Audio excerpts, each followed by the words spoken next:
It's the Dep Lewis Show. The Dep Lewis Show. It's the Dep Lewis Show. It's the Dep Lewis Show. The Dep Lewis Show. It's the Dep Lewis Show. It's the Dep Lewis Show. The Dep Lewis Show. It's the Dep Lewis Show. Welcome to the Dep Lewis Show, episode 150. This is your host, Dep Lewis, and today is Sunday, October 12th, 2025.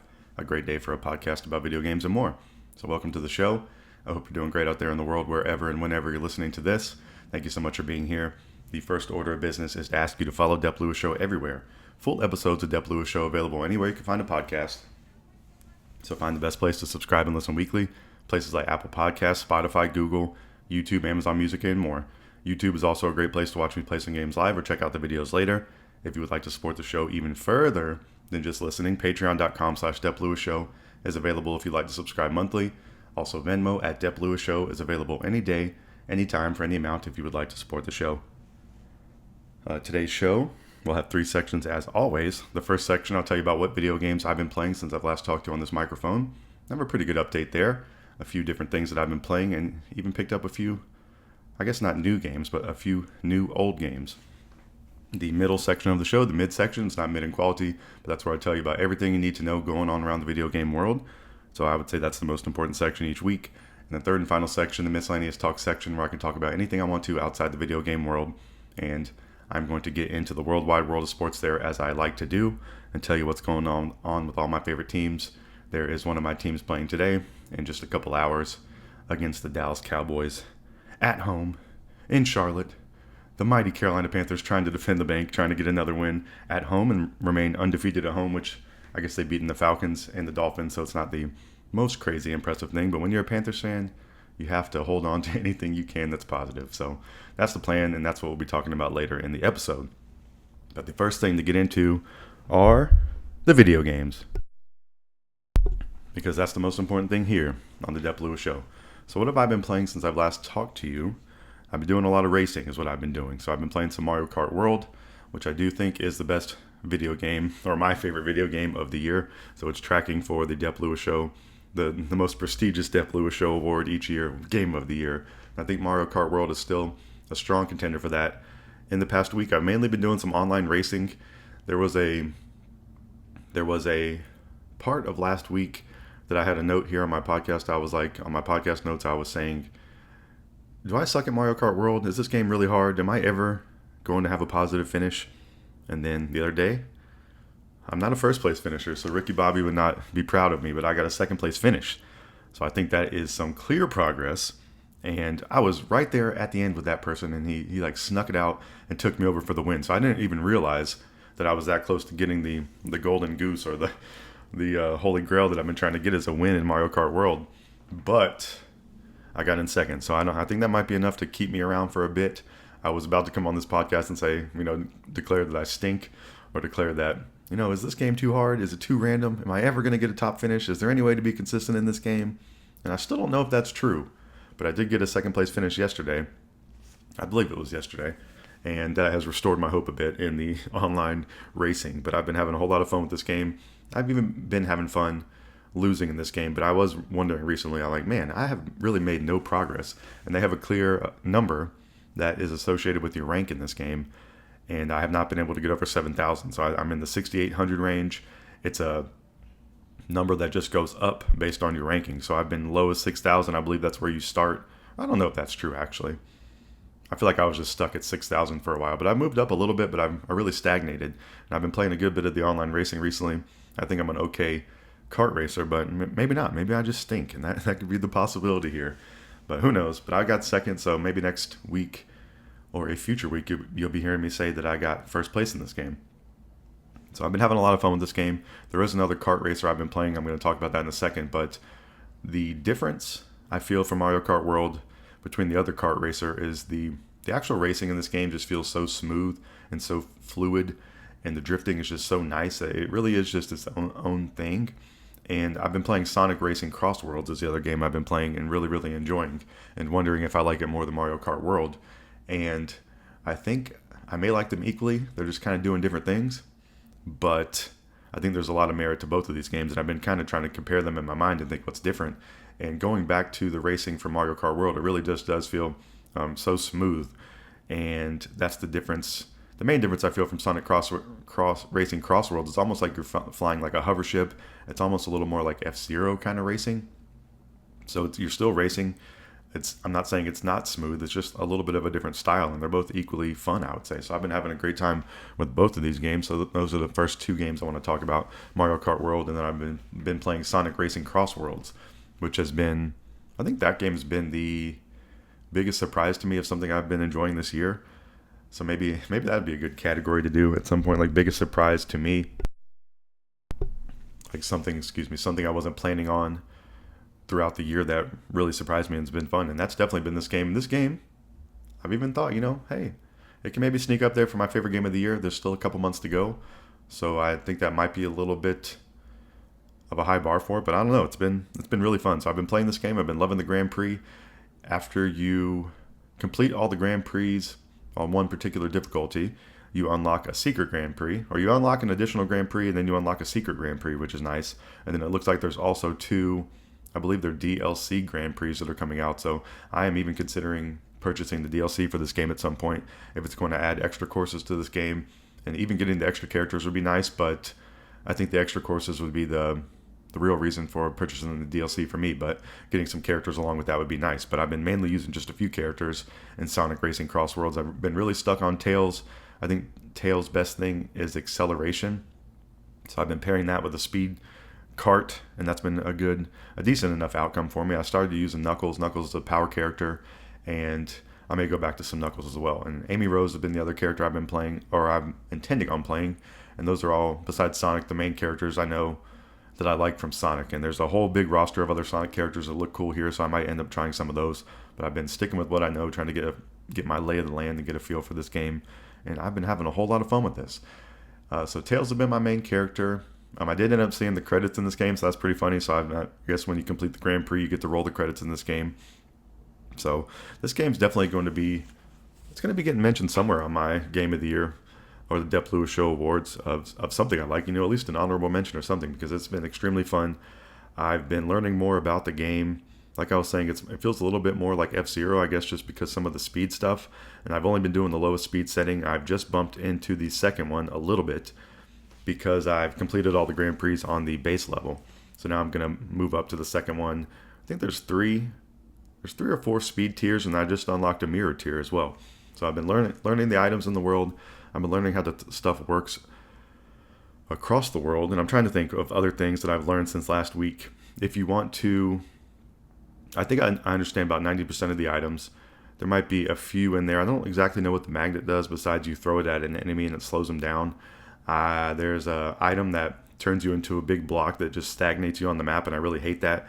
I'm usually a recipient of getting that done to me, but I actually found that item today and used it on other people, and it felt pretty nice. So that was kind of like the lightning in Mario Kart World.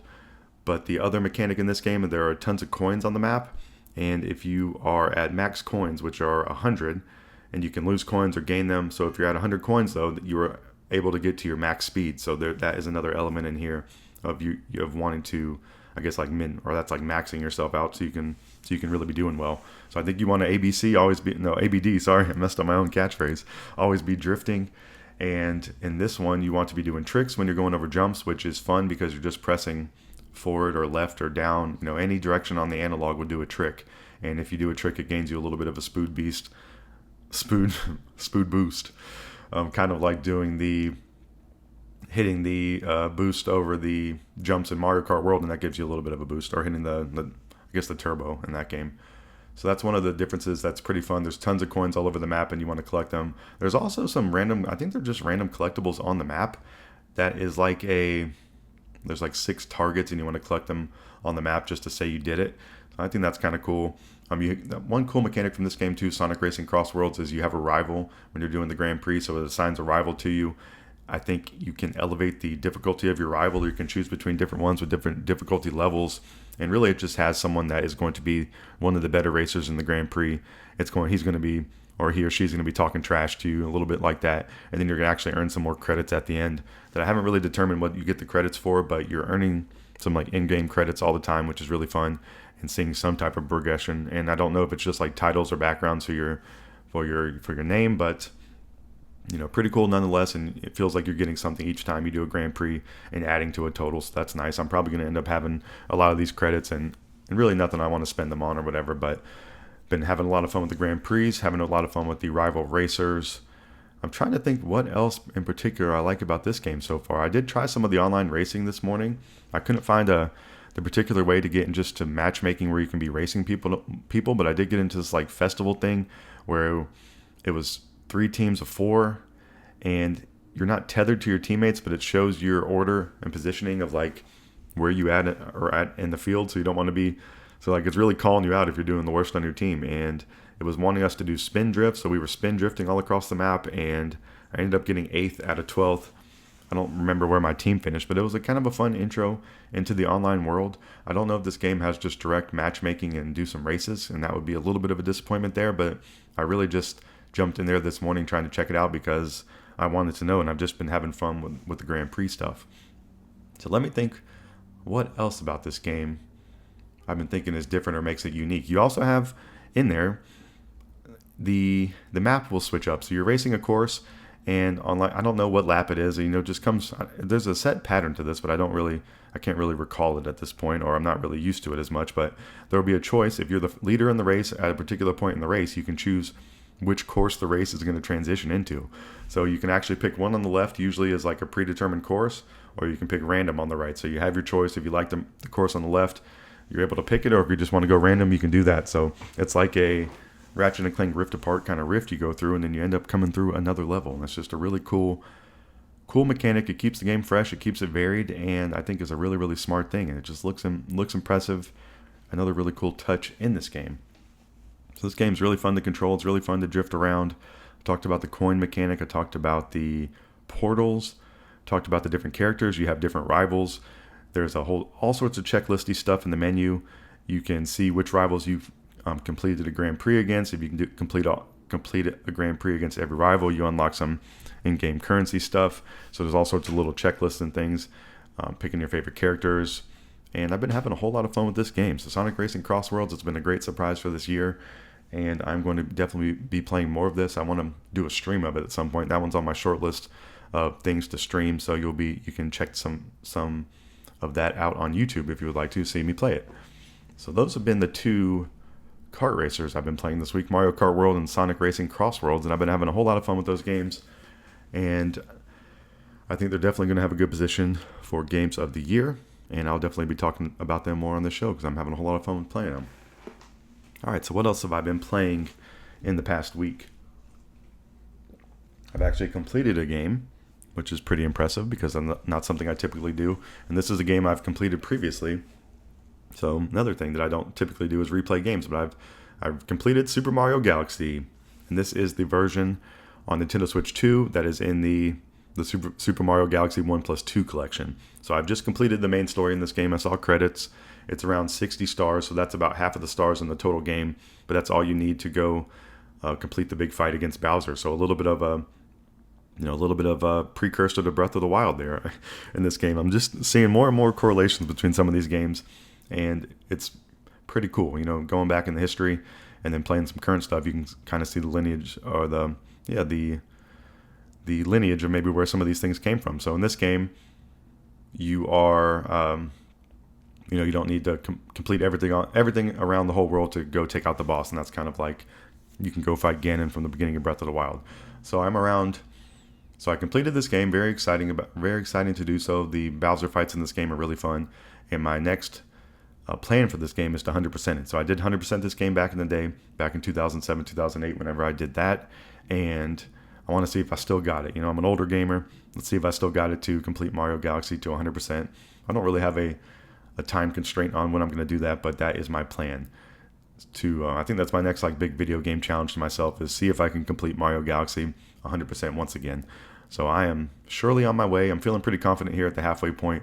I know there's some pretty difficult things ahead, and I'm still excited to jump back in there. So that's my report on the Super Mario Galaxy from the Nintendo Switch 2 collection that released. And then I also jumped into Super Mario Galaxy 2. So I've been wanting to play more of this since it came out. I never completed this game, I don't believe. And if I did not complete it 100%. So I'm jumping back into this for the first time since since it came out back in the, I guess what, maybe 2009, 2010, 11, something like that. And so I don't have as much. I'm not as, back playing Galaxy, I'm remembering almost every single thing in that game. This one, I'm still remembering most of the stuff early on, so I definitely played a good portion of this game, but it's definitely not as familiar to me as Galaxy 1. So early in this game, you get Yoshi, which is really cool, and I'm getting Yoshi, and I'm like, man, this is really changing up the controls. I'm trying to practice with Yoshi and really get used to it, and so that's a new mechanic in that game. If you've been playing Galaxy 1 a lot, you're going to jump in and realize that Yoshi is going to control or change up your control scheme and what you can do a pretty good bit, so you're going to have to master that a little bit. And then pretty much the following levels after getting Yoshi, you're just kind of doing normal levels without Yoshi, so that was kind of a nice change too. You immediately get to see Yoshi, which is pretty much the most exciting thing from jumping into that game. It's like, Yoshi's in the game. It's going to be an excellent addition because Yoshi's just a really great character in general. But then also you're still getting some of the normal platforming that you love from Mario Galaxy 1. So I think it's doing a good job early on of mixing it up and then kind of hitting some of the highs of Mario Galaxy 1 and really nailing some of the things that game did well and some of the level design and things like that. So it's a really strong start. And this is another example of games that this one is like, hey, you already have a good foundation in Galaxy, go build it out in Galaxy 2 and just make it a little bit, more bells and whistles around it, kind of build it out a little more. And you can really see that early on in Galaxy 2. It definitely looks a little bit better visually, just a little more striking and colorful. Both, I think these games probably still look great on the Wii, but definitely noticeable that this game, you can tell that just a little more colorful looking, I think, is the main thing from this one. And just these games have a really great art style and they're extremely beautiful looking. And this is coming from someone who these are some of my favorite games ever, but I think these are some of the coolest looking Mario games around. So I'm jumped into Mario Galaxy 2.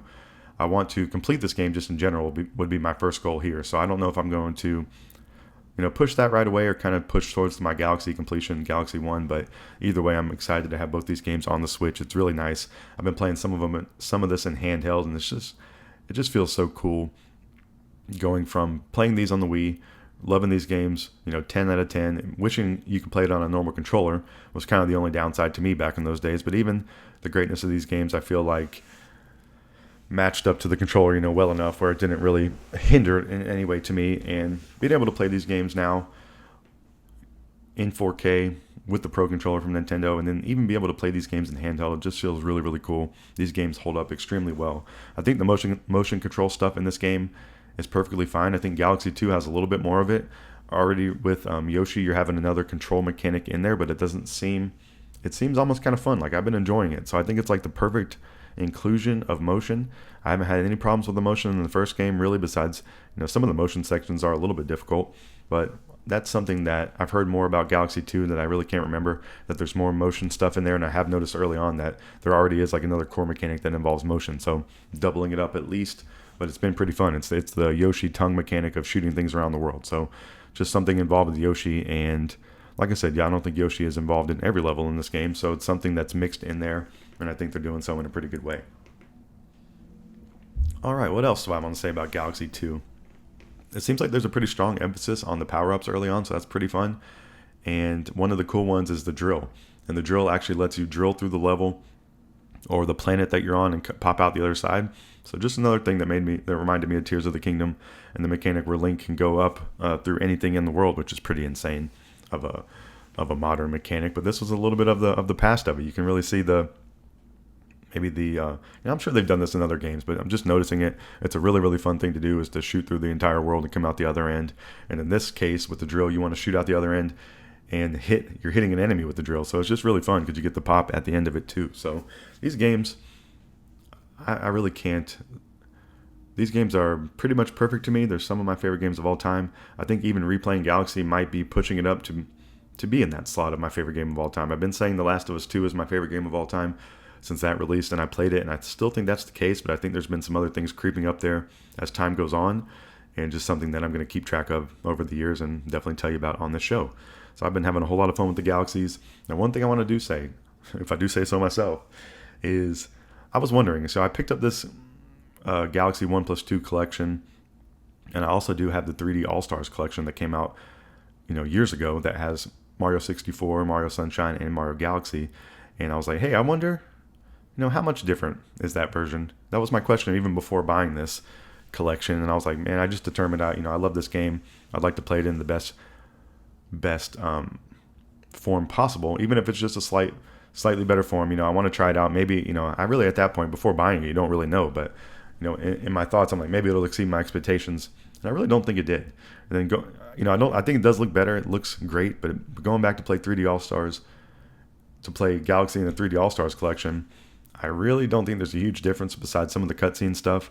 And then once you get really into the game world, I don't think it's that crazy of a difference. So if you have it on 3D All-Stars and you're not really concerned about buying a physical, I think it would be perfectly acceptable just to pay the $40 and get Galaxy 2 digitally. So you don't have to pay the full price for the Galaxy 1 Plus 2 edition. I was wondering what the differences are. I really can't tell. The motion stuff still seems to act the same way.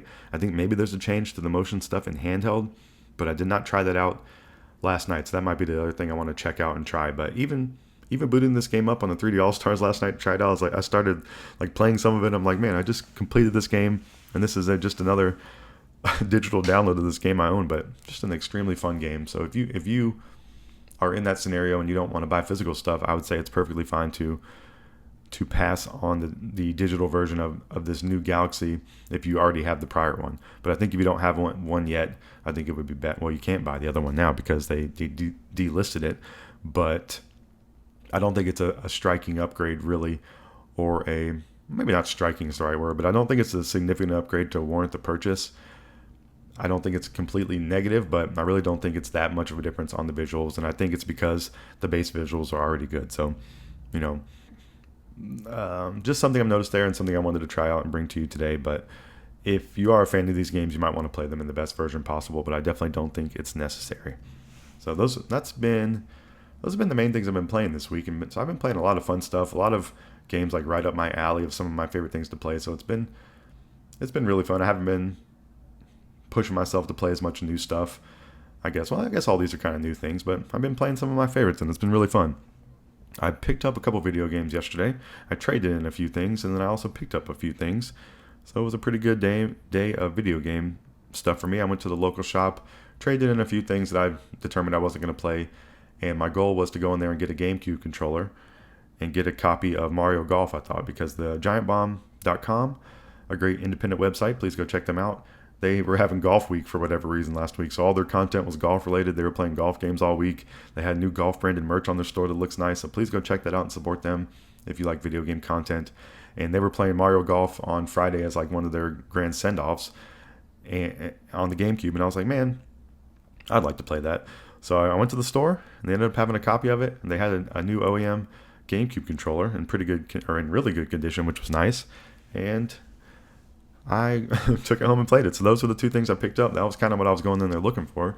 And while I was looking around the store, I was like, man, I have mainly for my Game Boy Advance, I mainly just have Mario games, a couple of platformers, and I was like, I'd like to have a RPG on there at some point. And I was looking through the case, and right up there in the front was Final Fantasy Tactics. So I picked that up as well. And that's the game that Final Fantasy Tactics just got a re-release on the Nintendo Switch I think it came out September 30th. It's called the Ivalice Chronicles, and it has the kind of a remastered version and still has the older version in there as well. But I think it's a $60 game, and I've been finding a lot of times recently, it's been a nice perk of having some of these older consoles when these re-releases happen. If you really get the itch to play these, you can often, find the older game for a lot, way more inexpensive price, and the games really still hold up a lot of times, what I'm finding, and playing on the old hardware can be fun. So it's just nice to have the option, and I think it's a nice option to owning some of these old consoles as in these scenarios. If you don't really want to go pony up the money for the full new release of the remaster, you can go get the older version, see if you like it. And I think a lot of times the older version is 85% similar, 90% similar to the current one coming out. So, I was able to get something. I was wanting to play that Final Fantasy Tactics on the Switch.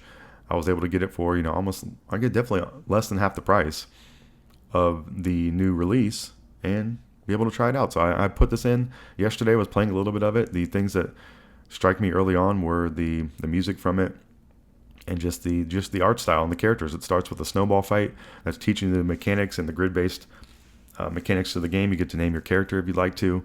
It's already putting you in a party. There's already some pretty cool quippy characters going on around the world. It's already world building in a great way, and I'm just excited to have it. So I picked up a few old consoles within the last year now. I guess it's been over a year since I've been doing this. And I think the most fun ones to own have been I don't know if that's the case. I guess the GameCube would be one I'd like to pick up some more games for, and then maybe the Game Boy Advance as well. But also having some fun with the DS and having some fun with the 360 in there as well. So I've been doing a little bit of, mix and mashing from old and new, and I think it's been, a really fun addition to my video game hobby over here. So those are a couple games I picked up this week. I've been playing a lot of the Mario Golf Toadstool Tour since I got it yesterday. I've been playing. They have a tournament mode in there. They have just stroke play. I've been playing as Waluigi. All the different characters have different attributes and stats. There's some pretty good checklist stuff in this game too. For the tournaments, it'll show you how many times, what place you normally finish in. It shows your average score. It shows your farthest drive. What's your average. So there's a lot of good statistical stuff in here. And it was just extremely fun to pick up and play.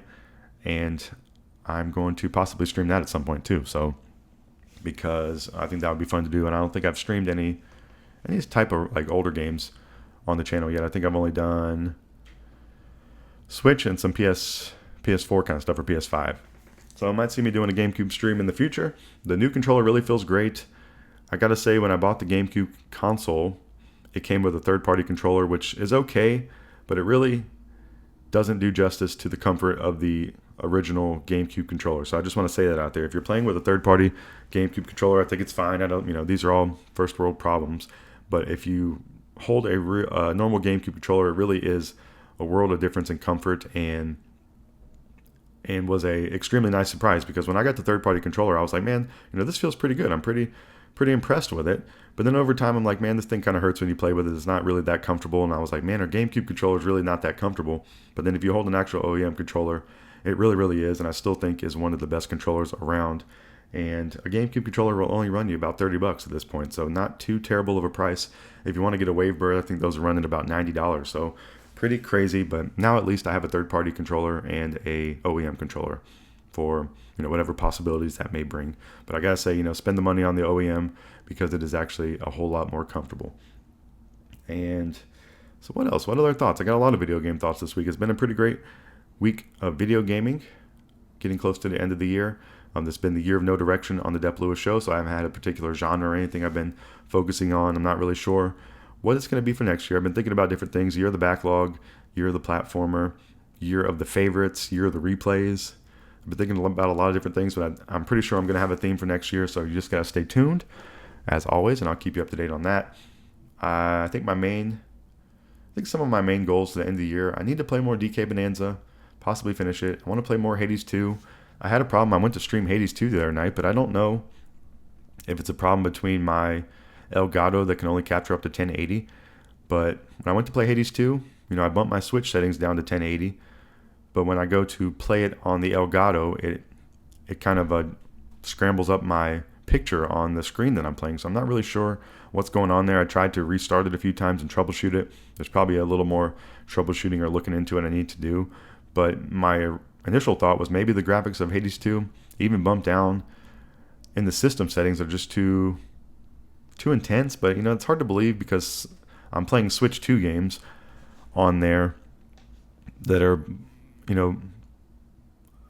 turned down to 1080p, so it doesn't really make sense. You think those games would be doing a little more things fidelity-wise, but it could be some way the game's optimized or running, or something more technical that I'm not understanding. So just something that I had a problem with, and that was kind of a little bit of a bummer to me, because I was excited. I've been excited playing Hades 2 and was excited to show it off on stream, but now this would just be, I could play it, but I can't stream it. Would maybe be a case of, wait to get it on PlayStation if it ever comes out there. But just something to note out there. I don't know if anybody's had that same issue out there in the world. I guess it's kind of a specific one, but a little bit of a bummer there with Hades 2.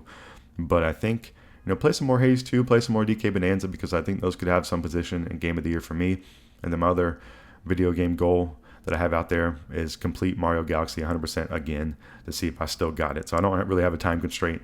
Not trying to do that before the end of the year. I mean, it would be nice if I do it by the end of next week, but I'm just having that one out there. I'm just going to kind of say it from time to time, or over time, kind of like I did with Zelda completing Breath of the Wild, and I think it will lead to me eventually doing it again, unless I just don't have the chops to complete it anymore. So that's everything going on with my video gaming in the past week. I'll probably be playing a lot of these in the upcoming weeks. I don't think there's too many more releases this year that I want to pick up for sure. There might be something that gets me caught up in the hype, but I don't think there's anything on the calendar 100% that I want to buy. But there are still a lot of games coming out that are interesting, so I could see myself getting swept up in some hype. But I think for now, for the most part, I have everything I need to determine what I think the best game of the year is for the Dep Lewis Show. So thank you for listening to this first section. That's everything I've been playing: Mario Kart World, Sonic Racing CrossWorlds, Super Mario Galaxy, Super Mario Galaxy 2, and I talked about some of my pickups, and might be playing some more of those in the upcoming weeks, and I'll be talking about those on the show as well. So thank you for listening to all my video game things I've been doing in the past week. But now we're going to wrap up this first section, and we're going to get ready for the second section of the show, the mid-section, which is where I tell you about everything you need to know going on around the video game world. So I would say that's the most important section. You're going to hear some lovely break music in just a few, and then we're going to come back for the midsection of Dep Lewis Show after this.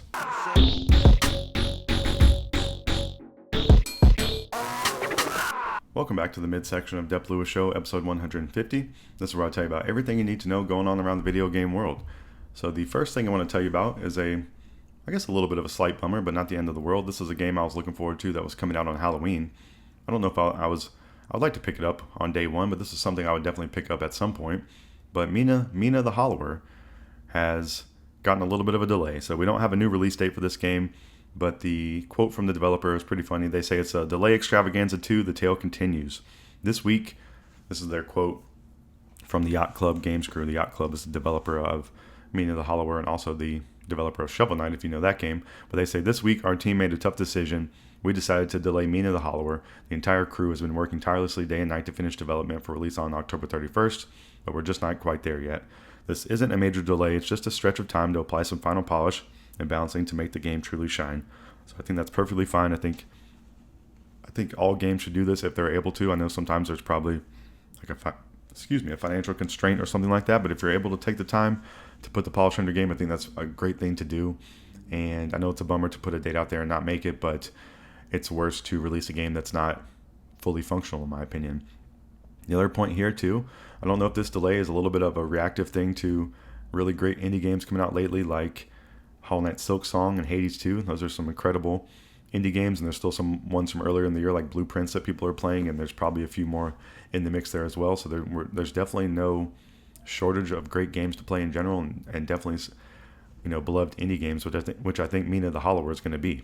Shovel Knight's a beloved game, and their follow-up has a lot of expectations and hype to live up to. And I think if you want to try this game out, Mina the Hollower has a demo out right now, which I've completed the demo. It's extremely fun. I think it's a great sales pitch for this video game, and it was an immediate finish. I played it in one sitting. It doesn't take very long, but just not typical for myself, and I think it speaks to how much I think this game is cool and how much I'm interested in it, and it's going to be something that I'm playing at some point in the future, because from immediately seeing it, it looks cool, and then playing it, it feels and looks even cooler. So Mina the Hollower, I think it's perfectly fine to take your time, and I'm glad they're doing so.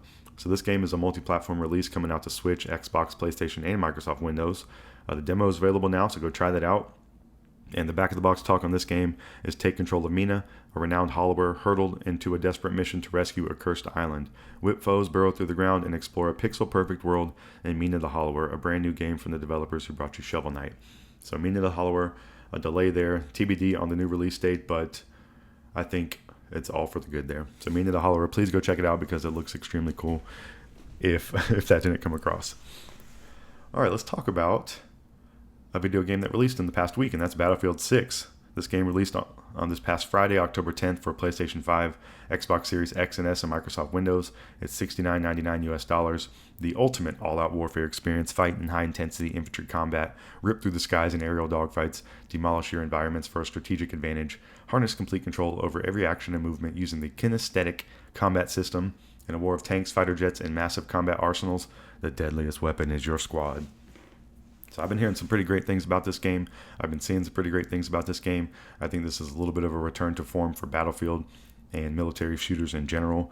I think people have been really having some, Conquest is the big mode in this game, Conquest and Rush, and I think a lot of people are remembering how much they like those modes and how fun that is to do in a multiplayer shooter. I think this game, if you watch any footage of it out there, it looks extremely Like the graphics look extremely good. The game looks really realistic. I think they really have nailed the realism here. For the most part in the world, I think it has to do with the scale. I think going in through the cities looks extremely real, and I think it's just very, very impressive. I've been tempted to want to play this. I haven't played a shooter in a long time. I don't think I would stick with it. This one, I don't know. I could see myself picking it up if it goes on sale possibly, and I could see myself picking it up at full price at some point too. But it's looking really fun, and I think this game has a campaign. I've heard a lot of bad things about the campaign. I've heard mainly it's just kind of boring, but it does have a campaign in here as well, so that's something. But I've heard, I think the main event here is you want to go play the multiplayer, and I think a lot of people are talking about having the big wide open maps is fun, having the vehicle combat, having the destruction has all been. It seems like it's a nice nostalgia blast, but they've also modernized it enough. I don't think it's doing everything revolutionary, but I think it's just an extremely good version of what a lot of people want. So it's going to be an interesting battle between the new Call of Duty, I think it's Black Ops 7 that comes out this fall, and see what people kind of like, what the talk of the video game world is between Battlefield 6, because there's definitely a competition, I would say, brewing out there between people that are, really, really excited playing Battlefield 6, kind of saying, hey, this is what we used to like about Call of Duty. And there's, new fans of Call of Duty that like what it's doing still. And maybe we're seeing a little bit of a switch of fandoms here, possibly. I don't know. But Battlefield 6 looks extremely cool, extremely polished, extremely fun. And I think if you have, friends that you normally play online shooters with or online games with, I think this is the perfect one to go pick up and play because it looks like it's extremely cool. All right, Battlefield 6 is out now. All right, so in the upcoming week, there's a video game releasing that I know a lot of people are excited to play, and I might see myself playing this game at some point too, Pokemon Legends Z through A. So this is the follow-up to Pokemon Legends Arceus, which came out in January 2022. But Pokemon Legends Z through A is coming out next Thursday, October 16th for Nintendo Switch 2 and 1. It's $69.99 US. The Switch 2 edition features improved performance, enhanced resolution, and smoother frame rates, meaning Lumio City is now more vibrant than ever. Whether you're a diehard Pokemon fan or you're about to toss your first Pokeball, the Pokemon Legends Z through A Nintendo Switch 2 game has plenty to offer for trainers of all types. Experience classic gameplay with modern twists that are sure to revolutionize your Pokemon RPG experience. So I did play a good portion of Legends Arceus back in the day. I had some fun with it. It does change up the Pokemon formula from the traditional mainline games in a new, kind of a fresh way. I'm interested to see what Pokemon fans in particular think about this. I'm a Pokemon fan, but I'm not too hardcore. But I'm interested to see what the people, who play all these games are going to think about this one. I think there's a new combat style in this one, which is something to note, and see what people think of that. I think people still kind of talking down on the art style and the graphical fidelity in this game, and I think that might be warranted. But if the base gameplay is fun enough and it has maybe a decent story to it and all the things you might want in a video game, but I think the verdict is still out on this game. I think it's generally going to be okay. I think Pokemon, I don't know if they've been resting on their laurels, but I don't know if their games are up to the quality that people think they could be. And we're going to see what this one's going to be. So Pokemon Legends Z through A coming out in the upcoming week, if you're listening in real time, on October 16th. All right, what else is going on? Nintendo had a trailer last week that was a little bit of a mystery. It was called Close to You, so you can go watch this on their channel if you'd like to.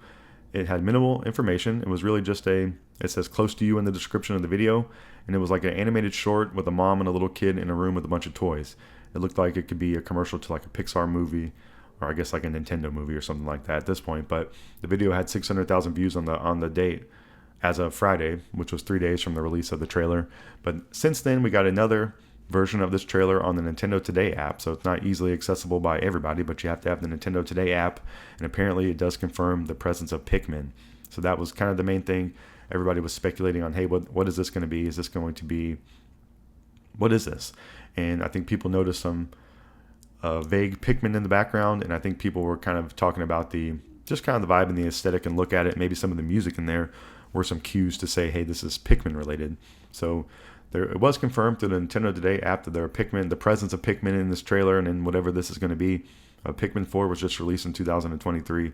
So I guess the question here, is this a new Pikmin game of some kind for Switch 2? Is this some type of Pikmin is there going to be some type of update to I think there's Pikmin Bloom on mobile, or is this going to be some type of Pikmin inclusion into the Super Mario Galaxy movie that's coming out? I think that's probably the most I think that's probably the smartest guess if I had to take one. Maybe this is something, because it looks extremely high quality and movie quality from the trailer we saw. So maybe this is going to be some section of the Mario Galaxy movie that's going to have some crossover with Pikmin, or maybe it's going to be some other type of, I don't know if it'd be like a TV show or something, but it just looked like extremely high quality in the animated short. I don't think it necessarily interested me. Pikmin is a franchise I would like to get into, just the mainline games as time goes on. But I kind of would like to see the Mario movie at some point, but I'm not the biggest movie person in general. But close to you, a little bit of an interesting thing that Nintendo was doing last week, so probably be some more information about that in the future. All right, what else is going on in the upcoming week? On that same day that Pokemon Legends E3A releases, there is a piece of hardware releasing for Xbox, and that is the ROG Xbox Ally. So that is the Xbox branded handheld PC thing that's coming out. There are 2 versions of this available.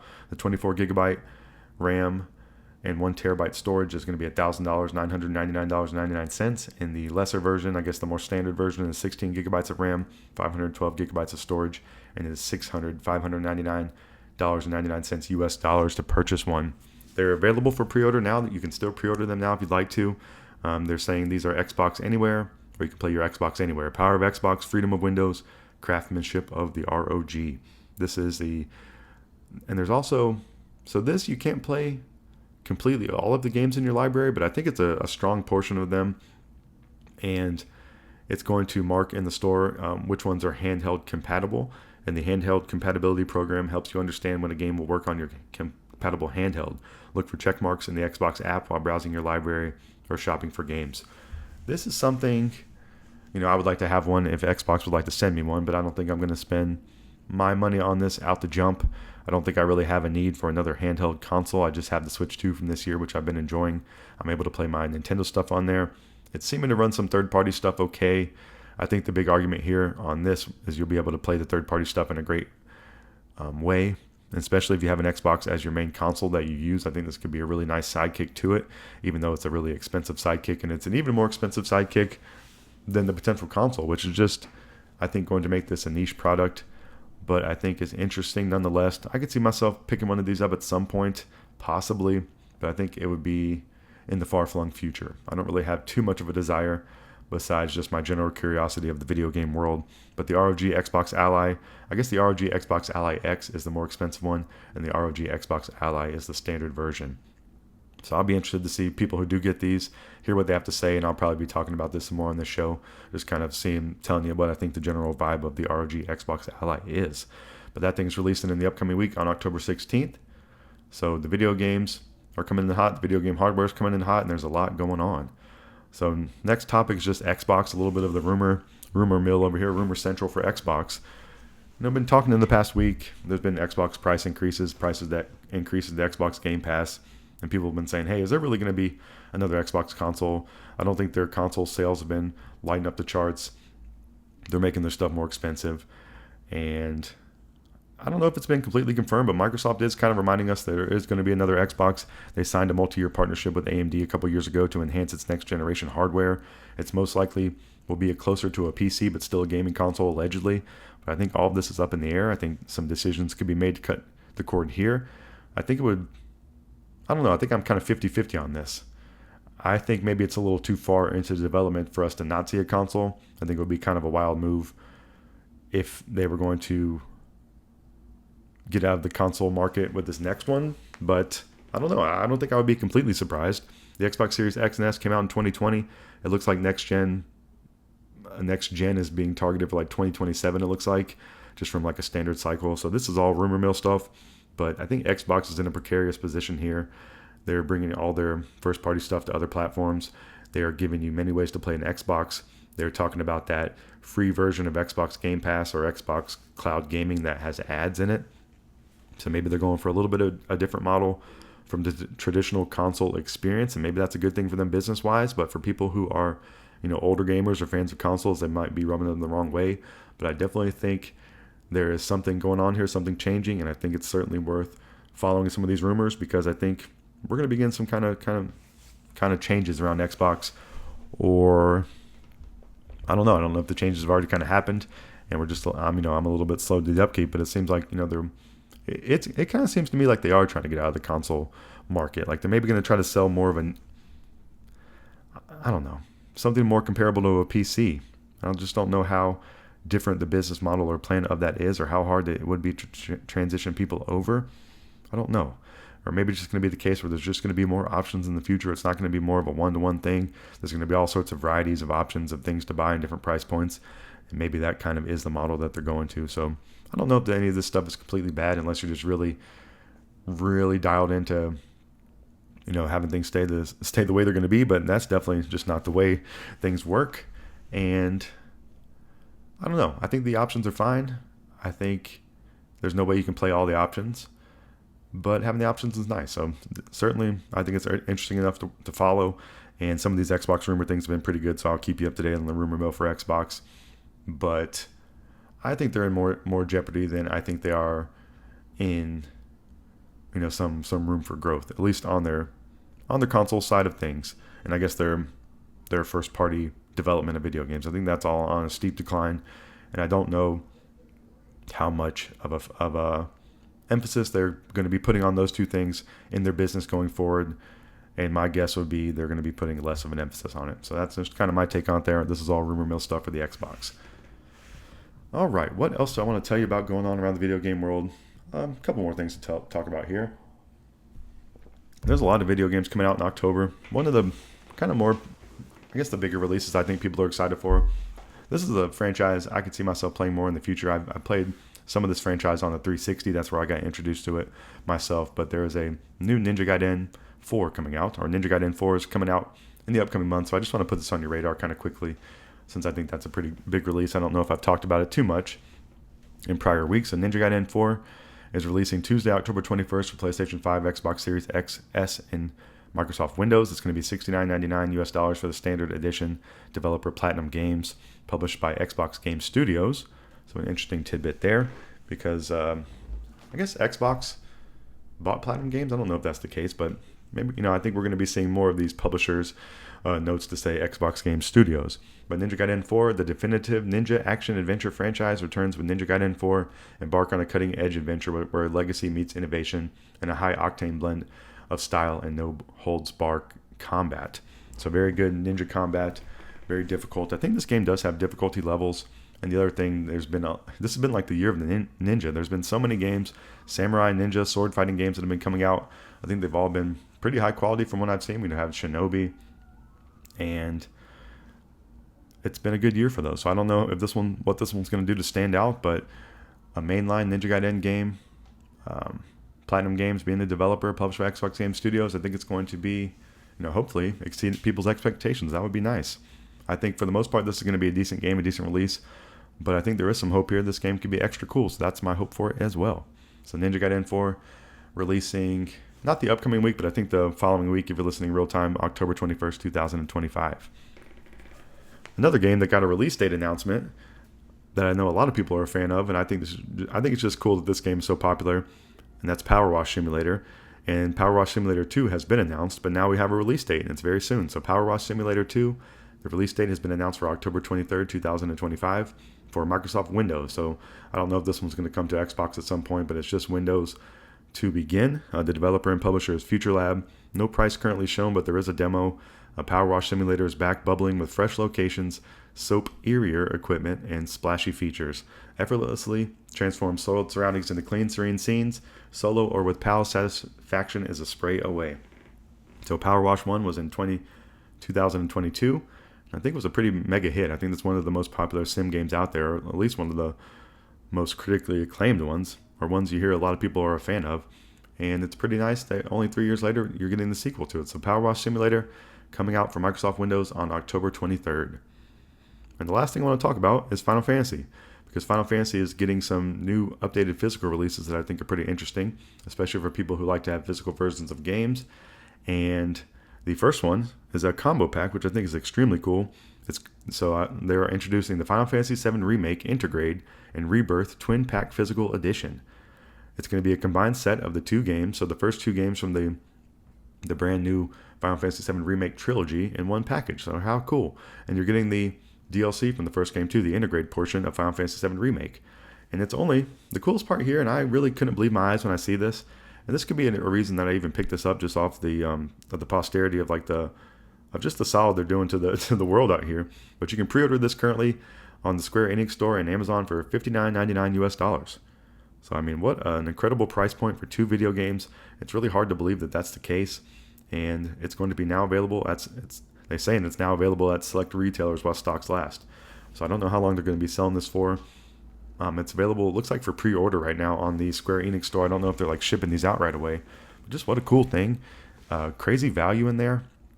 I have both these games already. I have Remake digitally. I don't have the integrated portion, and then I have Rebirth physically. But I just think it's a cool thing, and maybe there's going to be a future where they have all 3 games on one disc or one package, and I think it's just a really cool thing because it seems wild to have both those giant games on one in one box. So they've also announced some other physical editions. They are going to be selling a Final Fantasy VII and Final Fantasy VIII twin pack for $39.99 US. It's going to be a single cart with no download code required, so it's on the disc or it's on the cartridge there, which is very important to physical game collectors. And then they're also going to be releasing Final Fantasy IX on a physical cart on Switch for $39.99 US as well. So you can buy those games digitally on the store. You've been able to do so for a while. They're pretty inexpensive if you want to go down and play some of the old Final Fantasy games. But having a physical edition is very, very cool. It's nice that they're still putting some love and care into doing this, and they're putting the game on the card. I think that's the most important thing. Nintendo has introduced the game card thing, which I don't think is great. I don't think it's the worst thing, but I don't think I'm going to be inclined to purchase any game card games in the future unless it's just a really good sale or something like that.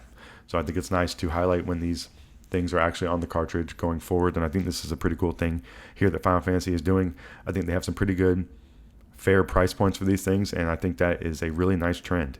So, way to go Square Enix and way to go Final Fantasy. All right, so that's all the video game news I have for you for this week.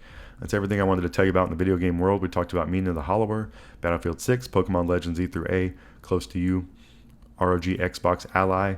We talked about the Xbox rumors, Ninja Gaiden 4, PowerWash Simulator 2. We talked about some of the Final Fantasy games getting a physical release. So that's everything I have for you for the video game world. So thank you for listening to all of that. But there's still one section left of this show. And so I'm going to play some lovely break music and going to come back for the Miscellaneous Talk section where I can talk about anything I want to outside of the video game world. I usually just like to get into the worldwide world of sports and tell you what's going on my favorite teams. It's usually pretty short and sweet. So even if you don't like sports, stick around.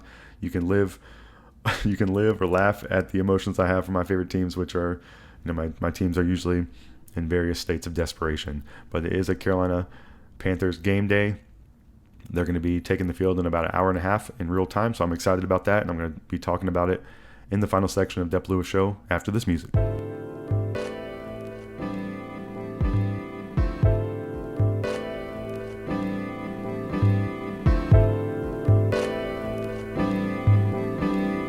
Welcome back to the final section of Dep Lewis Show, episode 150. This is where I can talk about anything I want to outside the video game world. So I want to get into the worldwide world of sports as I usually do and tell you what's going on to all my favorite teams and just some sports in general, I guess, at the end. But the Carolina Panthers, my favorite NFL team, are about to take the field in about an hour and a half in real time from when I'm recording this. They're playing at home in Charlotte versus the Dallas Cowboys. And you know what? The Carolina Panthers are coming off a win last week. A win at home. Their second win at home this year, so they are undefeated at Bank of America Stadium. So they beat the Falcons, and now they've beaten the Miami Dolphins at home. The Panthers won 27-24, pretty unbelievable. Price was 19 of 30 for 198 yards, 2 touchdowns, 1 pick, and 3 sacks for 19 yards. Bryce lost a fumble too, so overcoming some adversity. But the star of the show here was Rico Dowdle, the former Dallas Cowboy, former Carolina Gamecock. Came through for 23 carries, 206 yards and a touchdown, and was unstoppable. He had a long run of 53. He was running with reckless abandon. He was running powerful. He was being shifty. He was looking like a number one back. So I think we got 2 of those on the team now. Mr. Chuba Hubbard's been injured. He's out again this week, so I think that's a perfect time to let Chuba rest and let Rico Dowdle run wild again, and they better be handing him the rock today on his little bit of a get-back game from the Dallas Cowboys, who did not want to pay him last season.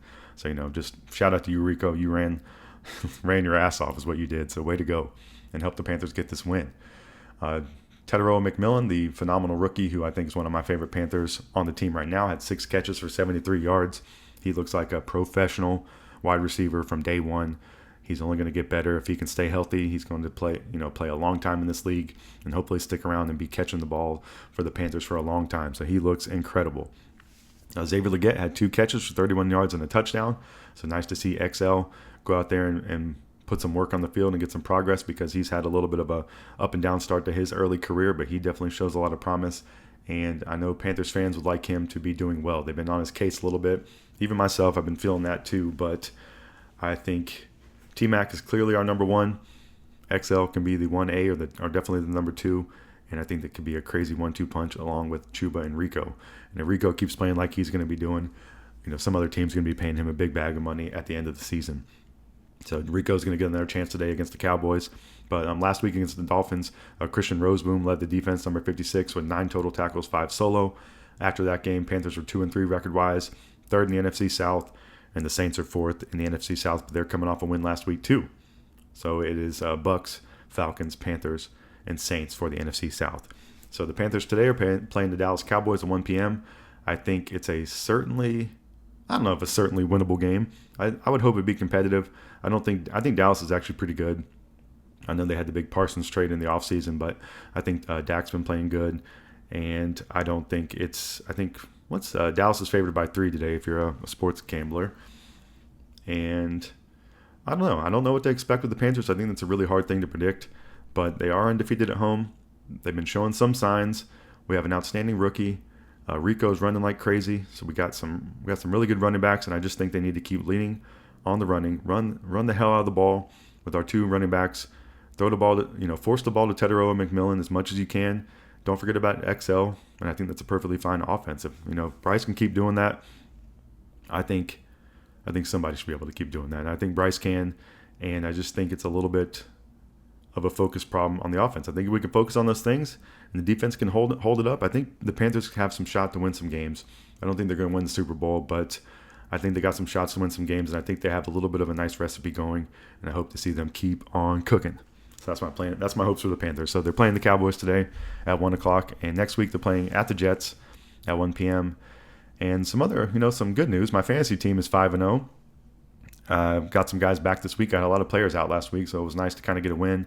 I'm still having some trouble at quarterback with Lamar being out, so I still have a few lingering injuries, but I still have some hope, and I'm having a really good start to the league, to the year. I think I'm up there in points scored. I'm matching up with the second team in the league today, or the team in second place, so it's a battle of first and second. I think I'm 1 game up on him. So if I lose today, I think we'll be tied, and then we'll be at a points battle for first. So I could possibly lose my standing, but I'll, at worst case, be tied, and I hope to, at best case, be undefeated. So hopefully that'll be the case. What else is going on in the sports world? So that's my football updates. In the NBA, the preseason has been going on. So the Charlotte Hornets, I'm a halfway fan of them since I'm a North Carolina resident now. They played Sunday versus OKC. The Hornets lost 114-135. LaMelo was dancing and then shooting his one-legged three-pointer, looking like NBA Street out there, but he drained it, so just a very impressive highlight. And then last Thursday, they played OKC again. The Hornets lost 116-122. And then last night, the Hornets played at Dallas against Cooper Flagg, who's looking like he's going to be Rookie of the Year. You pencil him in right now. The Hornets actually won 120-116. So the Hornets next week will play another preseason game, Wednesday versus Memphis, and then Friday at the Knicks. And that game against the Knicks is the last preseason game. The regular season for the Hornets will begin versus Brooklyn in Charlotte on October 22nd, and I am extremely excited that it's 10 days away from real time.